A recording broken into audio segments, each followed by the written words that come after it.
నాడు సందర్భంగా వేదికను అలంకరించినటువంటి పెద్దలు, మన అందరి అభిమాన నాయకులు, నవ్యాంధ్రప్రదేశ్ నిర్మాత, భవిష్యత్తుకు దిక్సూచిగా నిలబడుతున్నటువంటి మన పరిపాలనకు నడిపిస్తున్న అభిమాన నేత, రాష్ట్ర ముఖ్యమంత్రి వర్యులు నారా చంద్రబాబు నాయుడు గారు, యువగల రథ సారథి, భవిష్యత్తుకు వారధి, Telugu Desam party national working president సోదరులు లోకేష్ అన్న గారు, రాష్ట్ర తెలుగుదేశం పార్టీ ప్రెసిడెంట్ పల్లా శ్రీనివాస్ గారు, వేదికను అలంకరించిన అతిరథ మహారథులు, ఈరోజు ప్రత్యక్షంగా ఈ కార్యక్రమంలో పార్టిసిపేట్ చేసిన వాళ్ళతో పాటు సుమారు 15 లక్షల మంది మన అధినేత ఒక్క పిలుపుతో రాష్ట్ర నలుమూలల నుంచి కార్యకర్త అన్నటువంటి ప్రతి వ్యక్తి కూడా ఈరోజు ఉన్నటువంటి పరిస్థితులను గౌరవిస్తూ ఈ క్లస్టర్ పద్ధతుల్లో ఏర్పాటు చేసినటువంటి ప్రతి మహానాడు కేంద్రాన్ని కూడా విజయవంతం చేయడానికి కథలు వచ్చినటువంటి మా పసుపు దళం, మా సోదర సోదరిమణులు, తెలుగుదేశం పార్టీ కుటుంబ సభ్యులు అందరికీ కూడా మరొక్కసారి ఈ వేదిక ద్వారా నా హృదయపూర్వకమైనటువంటి నమస్కారాలు తెలియజేసుకుంటున్నాను.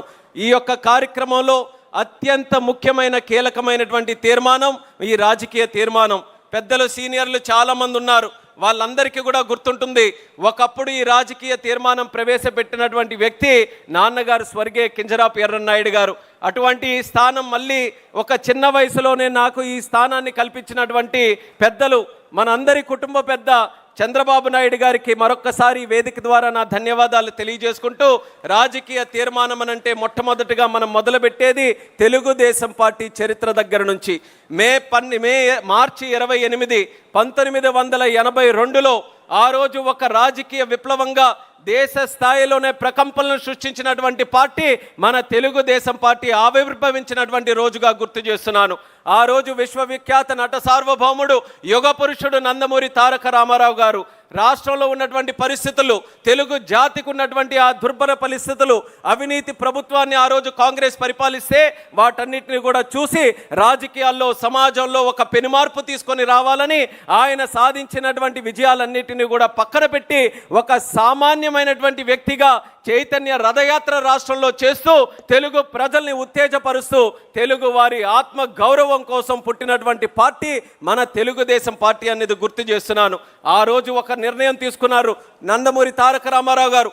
పార్టీ నడిపించడం అనంటే కేవలం ఒక పేరు, ఒక రంగు, ఒక ముద్ర, ఒక అచ్చు వేయడమే కాదు, పార్టీలో ఉన్నటువంటి బలం, కార్యకర్తలు, నేతలు. అటువంటి నేతలు కానీ కార్యకర్తలు కానీ కొన్ని వర్గాలకో కొన్ని ప్రాంతాలకో పరిమితం కాకూడదు.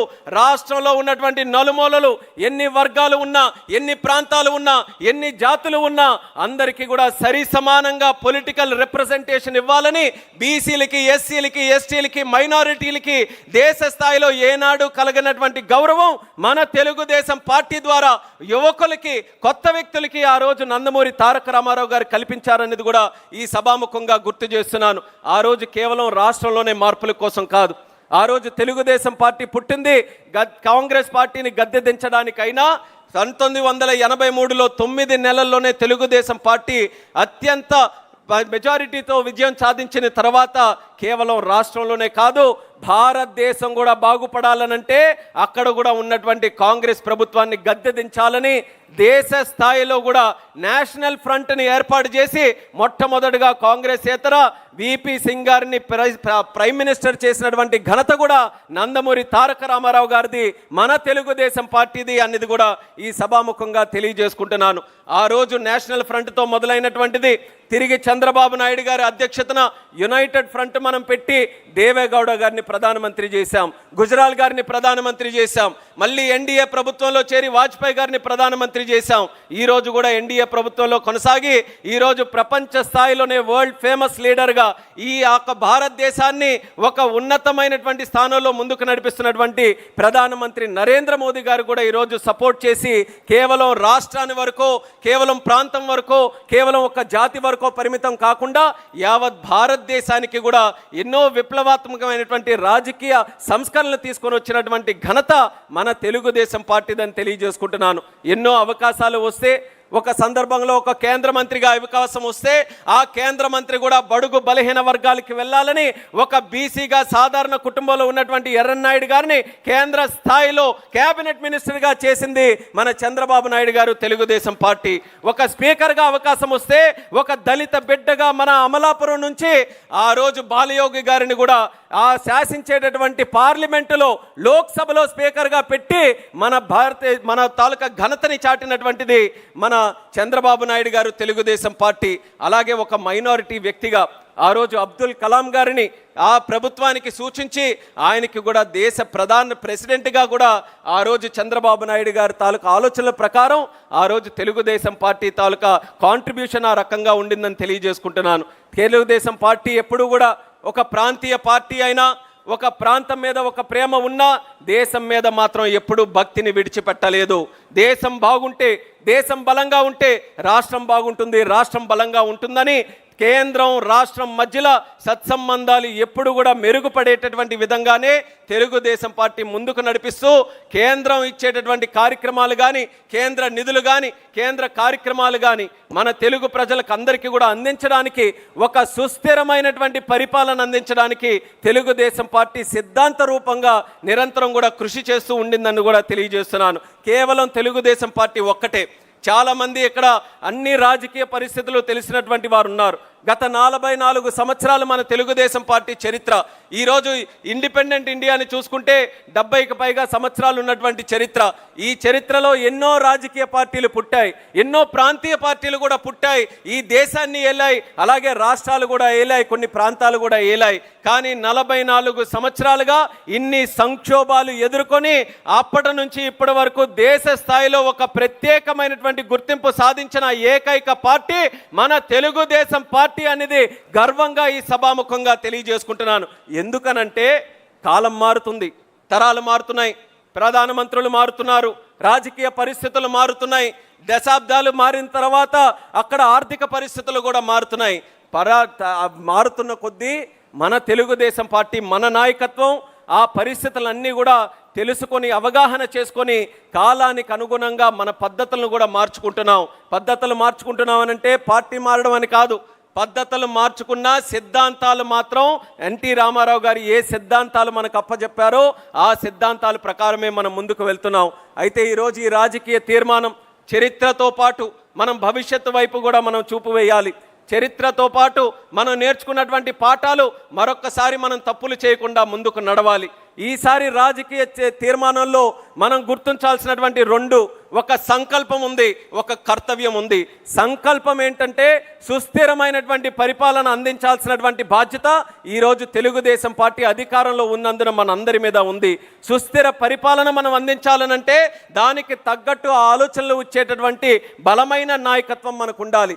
ఆ బలమైన నాయకత్వం ఎన్టీఆర్ గారి దగ్గర నుంచి, సిబిఎన్ గారి దగ్గర నుంచి రేపు భవిష్యత్తులో ఉజ్వలమైనటువంటి భవిష్యత్తు మన రాష్ట్రానికి అందించబోతున్నటువంటి లోకేష్ అన్న గారి వరకు కూడా మనం ఎక్కడా కూడా నిస్సందేహంగా మనం చెప్పొచ్చు, బలమైనటువంటి నాయకత్వం మన తెలుగుదేశం పార్టీకి ఉంది. ఎన్టీ రామారావు గారు మొదలుపెట్టినప్పుడు పార్టీ తాలూకా ఒక సిద్ధాంతం ఉండేది, సమాజమే దేవాలయం, ప్రజలే దేవుళ్ళు. ఆ రోజు ఆత్మ గౌరవం కోసం తెలుగుదేశం పార్టీని స్థాపించి గుడ్ గవర్నెన్స్ కానీ, కొన్ని వెల్ఫేర్ స్కీమ్ సంక్షేమ పథకాలు కానీ ఆ రోజు దేశంలో ఎక్కడా జరగని విధంగా మన రాష్ట్రంలో ఎన్టీ రామారావు గారు మొదలుపెట్టారు. మళ్ళీ చంద్రబాబు నాయుడు గారు వచ్చిన తర్వాత నేను చెప్పాను పద్ధతులు మారుతున్నాయని. ఆ రోజు సమాజమే దేవాలయం, ప్రజలే దేవుళ్ళనంటే చంద్రబాబు నాయుడు గారు వచ్చిన తర్వాత every crisis is an opportunity, ప్రతి సంక్షోభం కూడా మనకు ఒక అవకాశం లాంటిది, దాన్ని మలుచుకోవాలని ఫ్యూచరిస్టిక్ టెక్నాలజీస్కి మన తెలుగు జాతి ఒక వేదికగా తయారు చేయడం, అలాగే డెవలప్మెంట్ అని ఎప్పుడూ లేనిది ఒక పదం రాజకీయాలకి తోడు చేసినటువంటి వ్యక్తి మన చంద్రబాబు నాయుడు గారు. ఆ పదం ఏంటంటే విజన్ అనేటటువంటి పదం. ఎందుకనంటే ఏ రాజకీయ నాయకుడైనా, ఏ పార్టీ అయినా సరే రాజకీయాలతో సత్సంబంధాలు ఉన్నప్పుడు 5 సంవత్సరాలకి వచ్చేటటువంటి ఎలక్షన్ల వరకే చూసేవాడు, కానీ ఎలక్షన్లు దాటి జనరేషన్స్ వరకు చూసినటువంటి ఏకైక వ్యక్తి చంద్రబాబు నాయుడు గారు. అందుకనే 5 సంవత్సరాలకు వచ్చే ఎలక్షన్లు విడిచి 20, 30, 40 సంవత్సరాల వరకు చూపించేటటువంటి విజన్ని అందుకొని ఆ చంద్రబాబు నాయుడు గారు ముందుకు వచ్చారు. దానితో పాటు ఈరోజు కొత్త తరం వచ్చింది, యువతరం వచ్చింది. యువతరం అని అంటేనే స్పీడ్తో కంపేర్ చేస్తూ ఉంటాం. అందుకనే ఈజ్ ఆఫ్ డూయింగ్ బిజినెస్ నుంచి స్పీడ్ ఆఫ్ డూయింగ్ బిజినెస్ చేస్తూ 2 సంవత్సరాల్లోనే అక్షరాల 24 లక్షల కోట్ల రూపాయలు మన ఆంధ్రప్రదేశ్ రాష్ట్రానికి తీసుకొని వచ్చి ఒక కొత్త చరిత్రకి, ఒక కొత్త వరవడికి శ్రీకారం చుట్టినటువంటి వ్యక్తి అన్న లోకేష్ అన్న గారు అన్నది కూడా తెలియజేస్తున్నాను. ఈయన తాలూకా పద్ధతుల్లో జాబ్ క్రియేషన్, అలాగే ఎడ్యుకేషన్ ఒక ప్రధానమైనటువంటి సెక్టర్గా ఎంచుకున్నారు. ఆయన కూడా చాలా సందర్భాల్లో చెప్పారు, రాజకీయాల్లో ఒక మినిస్టర్ పదవి తీసుకున్నటువంటి వ్యక్తులు అత్యంత దూరంగా దేనికైనా ఉంటున్నారనంటే ఎడ్యుకేషన్ మినిస్ట్రీకి. సర్వసాధారణంగా ఎవరు కూడా ముట్టుకోరు, కానీ స్వయంగా లోకేష్ అన్న బాధ్యత తీసుకున్నాడు. ఆ బాధ్యత ఆయన కోసమేనే కాదు, ఆయన గురించని కాదు, ఈ రాష్ట్రంలో రేపు భవిష్యత్తు తరం చక్కగా తయారవ్వాలనంటే మన క్లాస్ రూములు బాగుపడాలి. ఆ క్లాస్ రూములు బాగుపడాలనంటే నాలాంటి ఒక వ్యక్తి దానికి ఉంటూ ఒక ఫోర్స్గా ముందుకు నడిపించాలని ఈ క్లాస్ రూముల్లో కూడా ఈరోజు పెనుమార్పులు, మన పిల్లలకి ఉజ్వలమైనటువంటి భవిష్యత్తు ఇచ్చే విధంగా క్లాస్ రూములు కూడా ఈరోజు తయారు చేస్తున్నారు. ఇది ప్రభుత్వ పరంగా ఒక ఆలోచన పరంగా నిర్ణయాలు అయితే, పార్టీ పరంగా కూడా కొన్ని ఈ ఆలోచనలో కూడా మనం పద్ధతుల్లో కొన్ని మార్పులు తీసుకొని వచ్చాం. ఎన్టీ రామారావు గారు ఆత్మగౌరవం అయితే చంద్రబాబు నాయుడు గారు ఆత్మవిశ్వాసం పెంచారు. అలాగే లోకేష్ అన్న గారు ఈరోజు మనోధైర్యం పెంచుతున్నారు అనేది కూడా ఈ సభాముఖంగా తెలియజేసుకుంటున్నాను. అలాగే ఎన్టీ రామారావు గారు ఉన్నప్పుడు మనకందరికీ అన్ని కార్యక్రమాలు, ముఖ్యంగా బీసీలకి సంబంధించి ఒక సోషల్ ఇంజనీరింగ్ అనే కాన్సెప్ట్ని ఆ కింద స్థాయి నుంచి వ్యక్తుల్ని ముందుకు తీసుకొని రావాలి, సోషల్ ఎకనామిక్ పొలిటికల్ రిప్రజెంటేషన్ వాళ్ళకందరికీ కూడా క్రియేట్ చేయాలని ముందుకు తీసుకొని వస్తే మళ్ళీ ఆ యొక్క జాతిని, తెలుగు జాతిని చంద్రబాబు నాయుడు గారు విశ్వఖ్యాతి కింద మన పిల్లలు చదువుకొని ప్రపంచంలో ఉన్నతమైనటువంటి కంపెనీల్లో చేయాలి, సిఇఓలుగా అక్కడ కూడా పరిపాలన చేయాలని ఆ స్థాయికి, ఆ అవకాశానికి వాళ్ళు కల్పించారు. మళ్ళీ ఈరోజు లోకేష్ అన్నగారి ఆధ్వర్యంలో మళ్ళీ తెలుగు జాతి ఒక ప్రపంచ స్థాయిలోనే ఒక ప్రత్యేకమైనటువంటి గుర్తింపు సాధించే విధంగా ఆయన కూడా ఈరోజు కార్యక్రమాలు చేస్తున్నారు. సో ఏదైతే నాయకత్వ పరంగా ఈ 3 బలాలు కూడా ఉన్నాయో, ఈ నాయకత్వ బలాలతో మన స్థిరత్వమైనటువంటి పరిపాలన మనం అందించడానికి అన్ని రకాలుగా అడుగులు వేస్తున్నాం. ఈ స్థిరత్వమైనటువంటి పరిపాలన ఉండాలనంటే ఒక పక్కన నాయకత్వంతో పాటు మరొక పక్కన అసలైనటువంటి సంస్కరణలు. మీ తెలుగుదేశం పార్టీ ఒక్కటే సంస్కరణలు ఎప్పుడైనా చేసినా సరే కేవలం పేపర్ల వరకో, ఫోటోల వరకో, లేకపోతే నామమాత్రానికోనే కాదు. తెలుగుదేశం పార్టీ ఎప్పుడు సంస్కరణలు చేసినా సరే మన గ్రాస్ రూట్ నుంచి, క్షేత్రస్థాయి నుంచి, గ్రాస్ రూట్ నుంచి గ్లోబల్ స్టాండర్డ్స్ వరకు ప్రతి ఒక్కటి కూడా సైంటిఫిక్గా అధ్యయనం చేసి ఒక పథకం తీసుకొని వచ్చిన, ఒక స్కీమ్ తీసుకొని వచ్చిన, ఒక కార్యక్రమం మనం ఏదైనా చేసినా సరే ఆ సంస్కరణ గ్రామీణ ప్రాంతాల్లో గ్రాస్ రూట్ లెవెల్లో ఉన్నటువంటి సామాన్య పౌరుడికి ఏ రకంగా అది ప్రభావం చూపుతుందన్న ఆలోచనతోనే ఎన్నో విప్లవాత్మకమైనటువంటి సంస్కరణలు తీసుకున్నాం. Social reforms, political reforms, economic reforms, infrastructure reforms, అలాగే అగ్రికల్చర్ రిఫార్మ్స్, ఆఖరికి అన్ని రకాలుగా రిఫార్మ్స్ తీసుకొని, ఎకనామిక్ రిఫార్మ్స్, పొలిటికల్ రిఫార్మ్స్ తీసుకొని వచ్చి మన ఆంధ్రప్రదేశ్ రాష్ట్రాన్ని ఎప్పుడు తెలుగుదేశం పార్టీ పరిపాలించిన ఒక సుస్థిరమైనటువంటి పరిపాలన మనం అందించగలిగాం. అయితే మనకి కావలసినటువంటిది కేవలం మన సంకల్పం సుస్థిర పరిపాలన మాత్రమే కాదు, మనకు ఒక కర్తవ్యం కూడా ఉంది. అదే మన రాజకీయ తీర్మానంలో 2వ భాగం. ఒక పక్కన మన కర్తవ్యం సుస్థిర పరిపాలన అందించాలనంటే, మరొక పక్కన మన సంకల్పం సుస్థిర పరిపాలన అయితే మన కర్తవ్యం నిరంతర పరిపాలన కూడా మనకు ఉండాలి. కంటిన్యూటీ ఇన్ గవర్నమెంట్ మనకు ఉండాలి. మనం ఎందుకు ఈరోజు బాధపడుతున్నాం? 5 సంవత్సరాలు విధ్వంస పరిపాలన వచ్చిన తర్వాత ఆ నష్టం ఏదో రాజకీయ పార్టీగా మనకు మాత్రమే నష్టం కాదు, యావత్ తెలుగు జాతి కూడా ఈరోజు సర్వనాశనమై కూర్చున్న సందర్భంలో మళ్ళీ చంద్రబాబు నాయుడు గారు ఆ డిస్ట్రక్షన్ అంతా కూడా తన భుజాల మీద వేసుకొని మళ్ళీ మెట్టుకు మెట్టు కట్టుకుంటూ కోటలాగా కడుతున్నారు. ఈ కోటలాగా కట్టినటువంటి కోటని మళ్ళీ ఎవరైనా సరే దుర్మార్గుల చేతుల్లో పడితే పేక మేడల్లాగా ఈ కోటనంతను కూడా కూల్చి వదిలేస్తే ఈ ఆట ఎన్నాళ్ళు మన తెలుగు జాతి ఇంకా ఆడగలదో ఒక్కసారి మీరందరూ కూడా గమనించాలి. 2004 నుంచి 14 వరకు ఆ రోజు కూడా మనకు అవకాశం మనకే వచ్చుంటే పరిస్థితులు ఏ రకంగా ఉండేవో, అది రాజకీయంగా కానీ ఆర్థికంగా కానీ ఏ రకంగా ఉండేవో ప్రతి ఒక్కరు కూడా విశ్లేషణ చేసుకోగలరు. ఆ రోజు నష్టపోయాం 4 నుంచి 14 వరకు. మళ్ళీ 14లో తీరా విభజన జరిగిన తర్వాత ఆ రోజు చంద్రబాబు నాయుడు గారు గుర్తుకొచ్చారు. ఆ రోజు చంద్రబాబు నాయుడు గారు ఉంటేనే మళ్ళీ తెలుగు జాతికి ఒక భవిష్యత్తు ఉంటుందని ఆ రోజు మళ్ళీ గెలిపించారు. 5 సంవత్సరాలు కష్టపడ్డారు చంద్రబాబు నాయుడు గారు. విభజన తరువాత ఆదాయం తెలంగాణకు వెళ్ళి పాపులేషన్ మన దగ్గరికి వచ్చి తక్కువ ఆదాయం ఉంటే అంచెలంచెలుగా గ్రోత్ రేట్ని పెంచుకుంటూ సరి సమానంగా ఇద్దరు సోదర రాష్ట్రాలని కూడా ముందుకు నడిపించాలనే ఆలోచనతో బ్రహ్మాండమైన ఒక కాంపిటీషన్, ఒక ఫ్రెండ్లీ కాంపిటీషన్తో ముందుకు నడిపిస్తే మళ్ళీ తీరా 2019లో ఎన్నికలు వచ్చినప్పుడు కంటిన్యూటీ మనం తీసుకొని రాలేకపోయాం. ఇక్కడ నేను ఒక ఎగ్జాంపుల్ చెప్పాలి. మనం ఈరోజు దేశంలో అభివృద్ధి చెందినటువంటి రాష్ట్రాలు ఎక్కడయ్యా చూపించమనంటే మొట్టమొదట మనం మ్యాప్ చూపిస్తే మనం వేలు పెట్టేది గుజరాత్ మీద పెడుతున్నాం. గుజరాత్ మోడల్ని మనం చూపించుకొని ఏ సెక్టర్ని చూసుకున్నా సరే గుజరాత్ ఎలా చేసింది మనం కూడా ఎలా చేయాలని ప్రతి ఒక్కరం కూడా దాన్ని ఎగ్జాంపుల్గా తీసుకొని చేస్తున్నాం. అలాంటి ఎగ్జాంపుల్ ఎందుకు చేయగలుగుతున్నారు అక్కడ 5 సార్లు కంటిన్యూస్గా వాళ్ళ ప్రభుత్వం వచ్చిన తర్వాత ఈరోజు ఎలాంటి ప్రోగ్రామ్ చేసినా సరే ఎక్కడ పాలసీ పెరాలిసిస్ లేకుండా, డెవలప్మెంట్ డీరైల్మెంట్ లేకుండా, ఆ రోజు 2022లో బీజేపీ ప్రభుత్వం అక్కడ వస్తే వాళ్ళు ఏ విజన్తోనైతే ప్రభుత్వం ముందుకు నడిపిస్తున్నారో ఆ కంటిన్యూటీతో ఈ రోజు వరకు కూడా కొనసాగుతుంది. కాబట్టి గుజరాత్లో ఏ డెవలప్మెంట్ ఎజెండా తీసుకొని వచ్చినా పూర్తి సహకారం వాళ్ళకు అందుతుంది. మనకేమో 5 years చేస్తే మళ్ళీ 5 years లేకపోతే మళ్ళీ 5 సంవత్సరాలు అభివృద్ధి సాధించింది, 20 సంవత్సరాలు మనం వెనక్కి వెళ్ళిపోతుంటే అసలు ఎక్కడ మన జాతి ముందుకు వెళ్ళగలదో మనం అందరం కూడా ఒక్కసారి గమనించాలి. అందుకనే ఒక పక్కన సుస్థిర పరిపాలన అందిస్తూ నిరంతర పరిపాలనకి కూడా మనం కృషి చేస్తూ ఉండాలి. ఈ నిరంతర పరిపాలన అందించాలనంటే నాయకులు వేదిక మీద ఉన్నవాళ్ళం, ఇక్కడ ఉన్నవాళ్ళం, క్లస్టర్లో బూతుల్లో అక్కడ కూడా పనిచేస్తున్నటువంటి నాయకులు కార్యకర్తలు అందరూ కూడా ఏకైక ఎజెండాతో ముందుకు వెళ్ళాలి. చిన్న ఎలక్షన్ దగ్గర నుంచి పెద్ద ఎలక్షన్ వరకు, ఎలక్షన్లు అంటే 5 సంవత్సరాలు వచ్చేవే కాదు, ఏ ఎలక్షన్ వచ్చినా సరే ప్రతి ఎలక్షన్ కూడా అత్యధికమైనటువంటి మెజారిటీతో గెలిపించే బాధ్యత కార్యకర్తలు నాయకులు అందరం కూడా కలిసికట్టుగా తీసుకొని ఈ తెలుగుదేశం పార్టీ ఎల్లప్పుడూ కూడా ముందంజలో ఉండేటటువంటి కార్యక్రమం చేస్తూ ఉంటే అప్పుడు ఎక్కడ కూడా మనకి డీరైల్మెంట్ అనేది లేకుండా కంటిన్యూటీ ఇన్ గవర్నమెంట్ కూడా మనం సాధించేటటువంటి అవకాశం ఉంటుంది. మరొక 2 విషయాలు ఈరోజు ఉన్నటువంటి పరిస్థితుల ప్రకారం, ఎందుకనంటే తెలుగుదేశం పార్టీ 44 సంవత్సరాలైనా సరే నిత్య యవ్వనంతో ముందుకు నడిచే పార్టీ. ఎందుకనంటే యూత్ని ఎప్పటికప్పుడు మనం ఇన్వాల్వ్ చేస్తున్నాం. ఈరోజు పెద్ద ఎత్తున లోకేష్ అన్న గారు కూడా వర్కింగ్ ప్రెసిడెంట్ అవ్వడం వల్ల జెన్జీ కానీ యువతరం కానీ రేపు రాబోతున్నటువంటి యువతరం కానీ అందరూ కూడా ఎంతో ఆసక్తిగా ఈ తెలుగుదేశం పార్టీ వైపు చూస్తున్నారు. అదే నాయకులకి కానీ గ్రామీణ ప్రాంతాల్లో మనం పనిచేస్తున్నటువంటి కార్యకర్తలు కూడా పిలుపునిస్తున్నాం. యువతని ఎక్కడికక్కడ ఇన్వాల్వ్ చేయండి.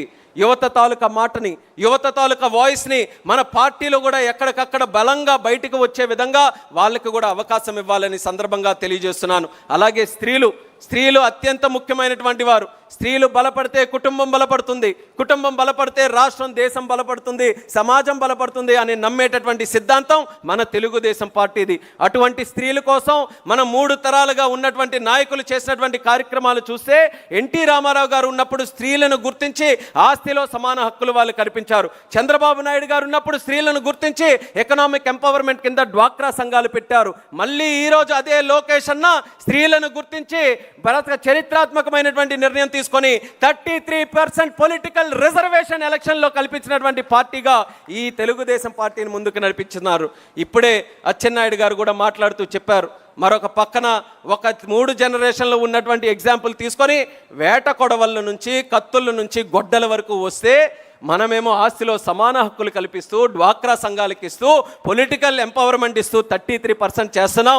ఎక్కడైనా ఒక కంపారిజన్ ఉందా ఈ 2 ఫ్యామిలీస్కి కానీ, ఈ 2 పార్టీస్కి కానీ, ఈ 2 సిద్ధాంతాలకి కానీ అనేది ప్రజలు కూడా ఆలోచించమని ఈ సందర్భంగా కోరుతున్నాను. యువతను ఇన్వాల్వ్ చేయాలి, మహిళల్ని మనం ఇన్వాల్వ్ చేసుకుంటూ ముఖ్యంగా ఈ రోజుల్లో క్షేత్రస్థాయిలో ఫిజికల్గా మనం ఎంత కష్టపడుతున్నామో సోషల్ మీడియాలో కూడా ప్రతి ఒక్కరూ దృష్టి పెట్టాలి. సోషల్ మీడియా కూడా ఒక పాఠం లాంటిదే. సామాన్య కార్యకర్త అయినా అది చూడాలి. అంటే అందులోని ఏదో అలజడి సృష్టిద్దామని కాదు, అసలు సోషల్ మీడియా ప్రచారంలో ఆ ప్రచారం ఏ రకంగా జరుగుతుంది, బెనిఫిట్గా జరుగుతుందా, నెగిటివ్గా జరుగుతుందా, దాని మీద కూడా చూసుకొని రైట్ ఇన్ఫర్మేషన్ మనం పాస్ చేయడానికి ప్రతి ఒక్క కార్యకర్త కూడా సోషల్ మీడియా మీద అలర్ట్గా ఉంటూ దాని మీద కూడా నిత్యం కూడా స్టడీ చేస్తూ ముందుకు నడవాలని, ఆ నిరంతర పరిపాలనకి వీళ్ళందరినీ కూడా ఇంక్లూడ్ చేసుకుంటూ మనం ముందుకు నడిపించాలని కూడా ఈ సభాముఖంగా తెలియజేసుకుంటున్నాను. అయితే 2019 నుంచి 24 వరకు ఆ రోజు ఉన్నటువంటి విధ్వంస పరిపాలన మనం చూసాం. ఆ రోజు ఉన్నటువంటి ప్రిజనరీ పరిపాలన నుంచి ఈరోజు ఒక విజనరీ పరిపాలనకు మనకు వచ్చాం. ప్రిజనరీ పరిపాలనలో గొడ్డలి వస్తే విజనరీ పరిపాలనలో గూగుల్ వచ్చింది. ఆ రోజు ప్రిజనరీ పరిపాలనలో గంజాయి వస్తే ఈరోజు విజనరీ పరిపాలనలో మనకి ఏఎంఎన్ఎస్ కానీ యాంకా కానీ ఇలా రకరకాల ఇన్వెస్ట్మెంట్స్ యువతకి కాన్ఫిడెన్స్ ఇచ్చి ఉద్యోగాలు ఇచ్చేటటువంటి అవకాశం వచ్చింది. ఆ రోజు ప్రిజనరీ పరిపాలనలో డెడ్ బాడీలు డోర్ డెలివరీ చేస్తే ఈరోజు విజనరీ పరిపాలనలో ఫోన్ల ద్వారా వాట్సాప్ గవర్నెన్స్ డెలివరీ మనం చేస్తున్నామన్నది కూడా తెలియజేస్తున్నాను. ఆ రోజు శవాల మీద రాజకీయాలు చేస్తే ఈరోజు యువతకి ఉపాధి అవకాశాలు మనం ఇస్తున్నాం. ఆ రోజు 3 మొక్కలాట ఆడితే ఈరోజు ప్రజా రాజధాని అమరావతిని మనం తీర్చిదిద్దుతున్నాం. ఆ రోజు సంక్షోభం ఉంటే ఈరోజు సంక్షేమంతో ముందుకు వెళ్తున్నాం. అది ప్రిజనరీకి విజనరీకి ఉన్నటువంటి తేడాన్ని తెలియజేస్తున్నాను. ఈరోజు కేంద్ర మంత్రిగా ఒక అవకాశం వచ్చిన తర్వాత 2024 తర్వాత 2 డావోస్ కార్యక్రమాలు జరిగాయి. డావోస్లో వెళ్ళిన మొట్టమొదటి సంవత్సరం వెళ్ళాం.